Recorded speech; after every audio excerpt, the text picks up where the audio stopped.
La noticia requiere profundidad. En Notimundo están los protagonistas de la noticia. Estamos ya en contacto con el doctor Luis Córdoba, investigador del programa Orden, Conflicto y Violencia, para hablar sobre los asesinatos violentos registrados en esta semana. Los criminales se han apoderado del país. Le preguntamos enseguida, doctor Córdoba. Muy buenas noches, bienvenido. Muy buenas noches, Fausto, muy amable por la invitación y un saludo cordial a la audiencia. La pregunta que nos hacemos todos, doctor Córdoba, y a propósito de lo ocurrido en estas últimas horas, cuando se ha confirmado ya el asesinato de Rubén Cherres y 3 personas más en una vivienda en Santa Elena, el crimen organizado, las mafias se han apoderado ya del país. ¿No tenemos este momento al menos una salida a la vista? Lo que he venido manifestando desde que iniciamos el trabajo de análisis sobre la realidad de la violencia criminal en el Ecuador simplemente está constatándose, y esto es que el crimen organizado no opera al margen del Estado. La narrativa del gobierno de pretender que los buenos están en el Estado y los malos afuera es lo que está cada vez mostrándose con enormes evidencias que no funciona así. El asesinato que hoy se vuelve noticia y que repercutirá enormemente en el escándalo que involucra al anillo más cercano del presidente, tiene que ver evidentemente con esto, con la infiltración y la participación de agentes de la policía en estas estructuras criminales. ¿Cómo puede ser posible, Fausto, que después de los audios que se hicieron públicos de 3 generales de la Policía Nacional no exista hasta el día de hoy medidas reales para poder procesar, informar a la ciudadanía y avanzar una investigación que desarticule a esta estructura que está funcionando en la policía y en el resto de instituciones? Y me parece que el otro gran problema es que lamentablemente el ensimismamiento del gobierno nacional no ha sido superado, no va a superarlo, y ellos siguen pensando que con lo que han hecho y lo que piensan hacer será suficiente. La realidad es que esto no cambia. Y hace pocos instantes teníamos una entrevista con la abogada Milika Pansi, articulista de diario La Hora.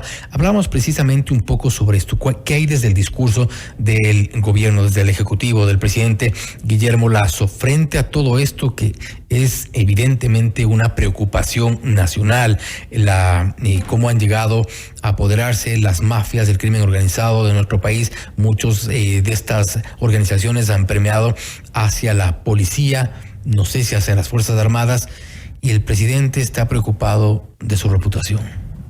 Sin duda, y además, Fausto, hay que entender que los estudios que se están haciendo y se han venido haciendo sobre la realidad de México, que tiene enormes problemas con el crimen organizado, sobre lo que ha pasado en Centroamérica, lo que ocurre ahora mismo en el caso de Colombia, entre otros lados, donde el crimen organizado ha socavado la gobernabilidad democrática de los estados.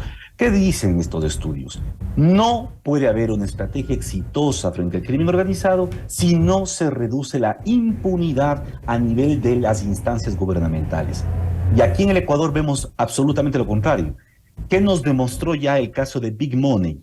Nos demostró que después de haber visitado el Ministerio de Defensa, por lo tanto no es que los militares no están en este baile, después de visitar el Ministerio de Defensa, 7 días más tarde es asesinado el principal implicado en esta red de captación ilegal de dinero, sin que exista hasta el día de hoy los responsables directos de aquello. Se ha empezado investigaciones, pero esto es cantar como una canción, no hay concreción en los procedimientos. Y lo que acaba de ocurrir hoy es enormemente complejo. ¿Por qué?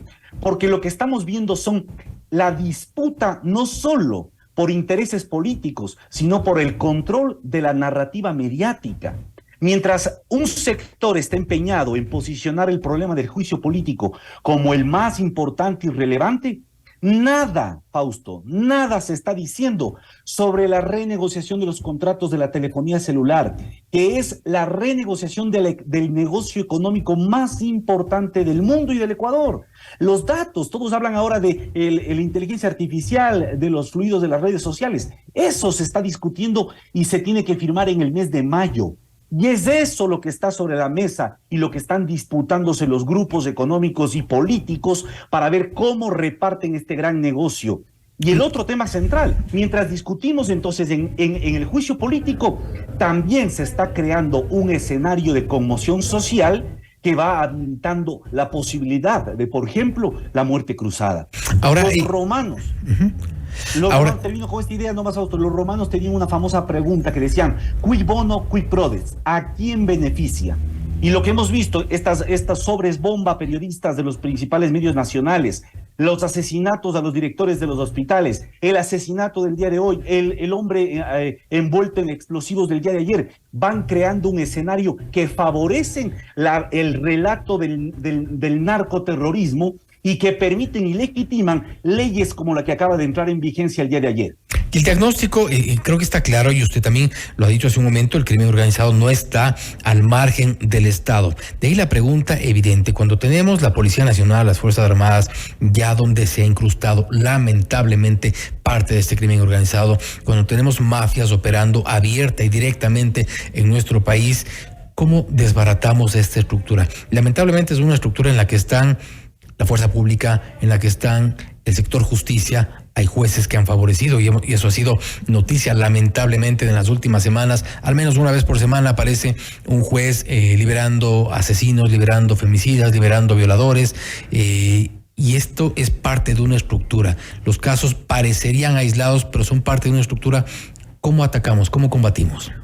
Hay un estudio que acaba de salir del Centro de Política de Paz de Estados Unidos, que es un informe que le sugieren al gobierno de Estados Unidos qué hacer para mejorar la asistencia en materia de seguridad. Y ellos estudian los casos de Afganistán, Nigeria, Colombia y México. ¿Qué concluye ese estudio? Que en los 4 casos los aparatos de seguridad habían sido corrompidos y cooptados por grupos de interés. ¿Qué recomienda? Implementar mecanismos de transparencia. Es lo primero, mi querido Fausto. Lo primero que se requiere es transparencia. Transparencia de las investigaciones internas a nivel de policía. Transparencia de cómo se están haciendo los procesos para sumarios administrativos a nivel de Consejo de la Judicatura. Transparencia sobre cuáles son los mecanismos que se utilizan para llevar a cabo el diseño y la toma de implementación de las políticas a materia de materia de seguridad. Transparencia incluso en los flujos financieros y económicos, donde la UAFE cumple un rol central, pero que tiene limitadísimas capacidades para hacerlo. Entonces, hay opciones, hay alternativas. ¿Cuál es el problema, Fausto? El problema es que la forma como el gobierno ha ido tejiendo, incluso el respaldo de asesoría y de cooperación internacional, le está conduciendo a reproducir las mismas prácticas que ya han fracasado en otras instancias. Y me refiero, por ejemplo, a esta ley que acaba de entrar el día de ayer en vigencia y que legaliza, legitima, pone sobre el tapete la posibilidad del ciberespionaje. Bajo el argumento de atacar al crimen organizado, ahora hasta los chats de periodistas pueden ser sujetos de espionaje por parte de la policía sin autorización judicial. Es decir, no hay control democrático sobre lo que hagan los aparatos de seguridad. Entonces, la conclusión es evidente. Si tenemos aparatos de seguridad con enormes deficiencias en cuanto a transparencia y con corrupción interna, les vamos a dejar a ellos que ellos hagan la investigación sin control judicial, es decir, sin control democrático. Ahora, es un problema que hay que discutirlo a fondo. Entiendo yo, y ya vamos a hablar más adelante en la segunda parte de la entrevista sobre la ley orgánica reformatoria a varios cuerpos legales por el fortalecimiento de las capacidades institucionales y la seguridad integral, que es motivo de lo que acaba de mencionar doctor Córdoba. Pero antes de terminar, no quiero que se me vaya la idea. Con todo este escenario se requiere entonces, si hablamos de transparencia, una depuración en la policía, una depuración en las fuerzas armadas, depuración seguramente en el sistema de justicia, una autodepuración del gobierno. ¿Cómo dar ese primer paso? Porque hasta ahora, al menos los pasos ligeros que ha dado el presidente Lasso, parece que nada le sale bien. Yo creo que lo primero que es necesario es recuperar y capitalizar los talentos que existen en el Ecuador o que incluso pueden venir de afuera para poder hacer realmente un equipo de trabajo interdisciplinario que pueda dar una luz concreta sobre un diseño distinto en materia de seguridad. Porque lo que estamos viendo es que quien está decidiendo estas políticas de seguridad siguen siendo los mismos que están en el ojo de la tormenta. Son oficiales respetables, todos ellos de policía, de Fuerzas Armadas, algunos abogados, pero un tema que tiene que ver con criminología. No hay un solo criminólogo en las instancias de toma de decisiones que esté trabajando para diseñar una estrategia.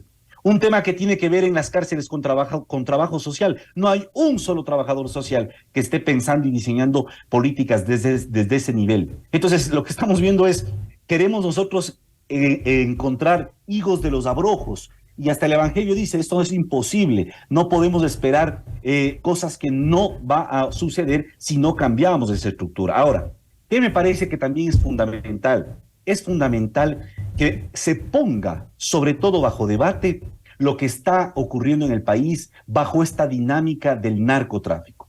Porque la propia revista The Economist, que es vocero globalista mundial, sugirió ya al propio presidente Joe Biden en noviembre del 2021 que hay que ir a la legalización de la cocaína en los Estados Unidos si es que se quiere realmente enfrentar el problema.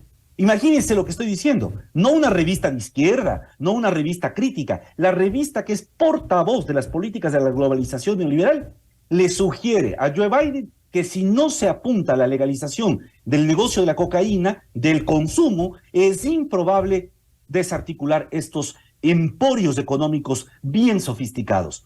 En el Ecuador estamos perdiendo meses y meses discutiendo cómo meterle más bala a los narcotraficantes y no hemos hecho nada para avanzar en una política de salud pública para los consumidores y adictos, que es donde debería empezar si queremos comenzar a cambiar las cosas. Entonces, ¿yo qué quiero decirle, Fausto, a usted y a través de su emisora a la ciudadanía?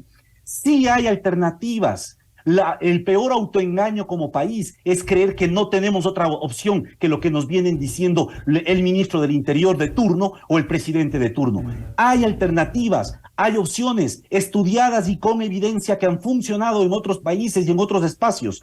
Lo que ocurre es que en el Ecuador se están consolidando intereses económicos no solo en torno a la seguridad, sino que gracias a la violencia nos tienen distraídos para no pensar y discutir los temas fundamentales. Voluntad política, que es una de las principales requerimientos hoy por hoy. Centrándonos en esta ley orgánica reformatoria de varios cuerpos para el fortalecimiento de las capacidades institucionales y la seguridad integral. Usted hace algunas puntualizaciones, doctor Córdoba, y quiero centrarme en algunas de ellas. Esto ya está en vigencia, esta ley. Entre varias novedades, dice en su cuenta de Twitter, también legaliza el ciberespionaje, algo que usted mencionaba hace unos instantes, desnaturaliza la flagrancia y amplía la militarización del país. En efecto, la ley acaba de ser publicada el 29 de marzo. Las reformas al COIP van a entrar en vigencia en 30 días, es decir, se entendería más o menos a fines del mes de abril. Pero el resto de reformas, porque esta ley reforma 9 cuerpos legales, el resto de reformas ya están en vigencia. Es enormemente preocupante esta ley. Los asambleístas seguramente la defenderán a capa y espada como el gran logro, porque, por ejemplo, crean un comité para construir una política criminal. O sea, imagínense, hemos venido peleando ya 2 años de gobierno con una violencia atroz y recién nos proponemos crear un consejo para crear una política criminal. Esto es realmente de Ripley. Pero bueno, supongamos que eso es positivo, me parece. Hay nuevas tipificaciones, se amplían las penas, es decir, el punitivismo crece. Pero lo más grave, y esto es importante, lo más grave es que se crea toda una sección en el Código Orgánico Integral Penal para habilitar la cooptación, la captación, mejor dicho, de datos digitales. Y esto lo que significa es abrir las puertas al ciberespionaje sin control judicial. La figura tal vez más representativa de este paneo es lo que ahora se va a contemplar en el artículo 483.1 del COIP, cuando se incorpora la figura del agente encubierto informático, que es que el fiscal puede autorizar a que un policía de criminalística con identidad supuesta haga patrullajes digitales Y dice expresamente, penetrándose e infiltrándose en plataformas informáticas como foros, grupos de comunicación o fuentes cerradas de información o comunicación, sin autorización judicial. Espera. Es decir que solo con este artículo, el famoso programa Pegasus, que es el producto estrella de la ciberseguridad israelí y que lo están vendiendo a los gobiernos del mundo, podría perfectamente ser usado en el Ecuador. Se abre la puerta, claro. Sí, y para querer interpretar un poco más, se abre la puerta así a un espionaje seguramente indiscriminado. Sí, con toda seguridad, Fausto, con toda seguridad. Más aún cuando hemos visto los audios de cómo los altos mandos de la policía decidían ante sí y para sí si ocultaban o no los resultados de una investigación que implicaba a políticos. Si es que eso lo hacen ahora, imagínense lo que va a significar con la información cuando tengan audios y decidan si le infiltramos o no a Fausto Yepes para saber si tiene información o no. Es gravísimo, y no solo este artículo. Hay además un segundo eje enormemente preocupante, que lo he señalado también en las redes sociales, que es el tema de las potestades que se le otorga a Fuerzas Armadas. Potestades que no se han visto desde la Ley de Seguridad Nacional del 79. ¿A qué me refiero, por ejemplo? Se le otorga la posibilidad a Fuerzas Armadas para que puedan ellos emitir informes para la ejecución de planes, programas, proyectos, convenios, procesos de negociación o de concesión de bienes y servicios estratégicos del Estado. Es decir, si se quiere ahora negociar la concesión de un pozo petrolero o la concesión de las telecomunicaciones, tendrán que contar con informe de factibilidad de las Fuerzas Armadas. Esto significa darles injerencia, darles influencia en todos los sectores más importantes de la economía. Y esto, repito, solo termino con esto. ¿Y esto qué significaría? Significaría que nosotros estamos adoptando gran parte de lo que se cuestiona del régimen de seguridad nacional en China por la ciberseguridad y en Estados Unidos por este tipo de medidas para garantizar supuestamente infiltraciones de terroristas.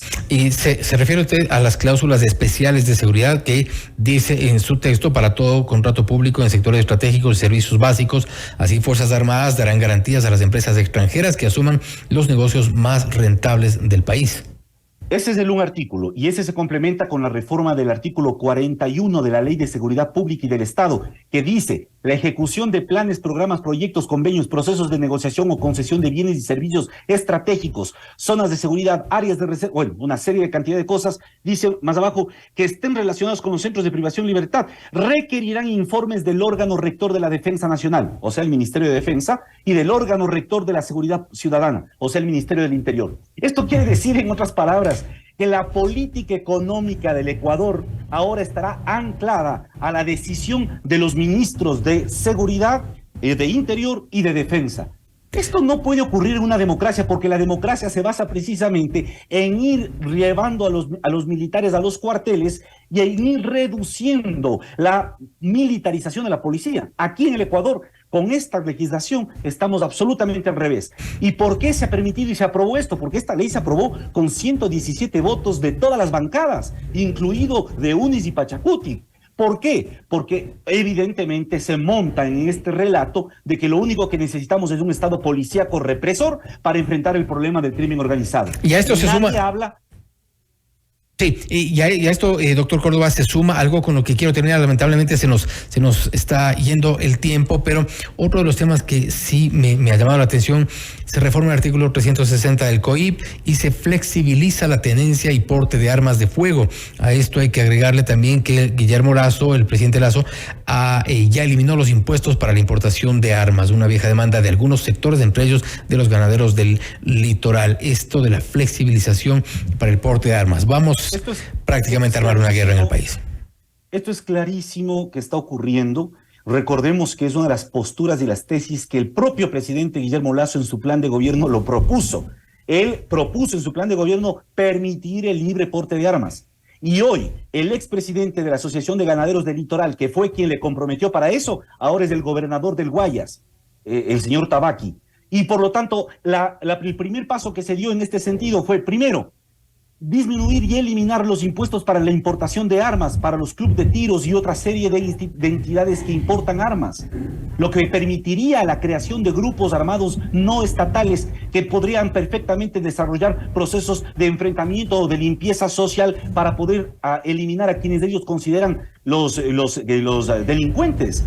Y por otro lado viene este artículo que lo que permite es que yo tenga el porte de armas solo presentando que he solicitado la renovación de mi permiso, lo cual significa, en pocas palabras, que en vez de reducir la circulación, los estímulos para que circulen armas en el mercado negro ecuatoriano, sabiendo que este es el segundo mercado criminal más importante en el país, lo que hace esto es estimular la adquisición, importación y obviamente el tráfico de armas en el país. Esto, en el contexto en el que estamos, solo lo que hará es acrecentar la espiral de violencia. Doctor Córdoba, nuevamente gracias por su visión sobre lo que ocurre en el país desde la investigación en temas de violencia. Nuevamente gracias por haber estado con nosotros. A ustedes muchas gracias por la invitación. Saludos. Gracias. Y el doctor Luis Córdoba, investigador del programa Orden, Conflicto y Violencia, hablando sobre los asesinatos violentos registrados en esta semana en nuestro país. Una de las reacciones también, él ha dicho que el crimen organizado no está al margen del Estado ecuatoriano. También cuestiona las reformas a una ley que están ya en vigencia. Entre otros temas, se da paso a la flexibilización para el porte de armas y también a un ciberespionaje. Algo sobre el detalle de esta ley seguramente habrá más reacciones en los próximos días. Esto es Notimundo Estelar, siempre bien informados.